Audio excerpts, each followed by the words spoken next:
Congratulations! You're about to learn the foolproof method to stay broke for the rest of your life. Step 1. Spend every dollar you make, and then some. Got paid? Great! Now spend it immediately. Paycheck to paycheck is the only way to live.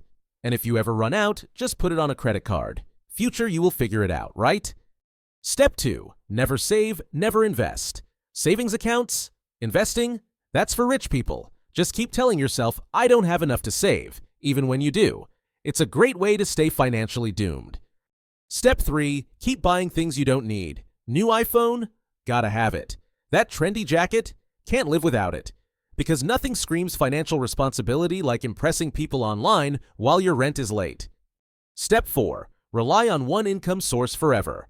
Why try to make more money when you can just complain about your paycheck? Stay comfortable. Don't start a side hustle. Don't build new skills. And definitely never take risks. Step 5. Blame the system, never yourself. The ultimate hack to staying broke. Make excuses. Blame the government, blame inflation, blame your boss. But never take responsibility. That way, you'll never have to change. And just like that, another decade passes. Same struggles, same paycheck, same regret. But hey, at least you had fun spending all that money, right?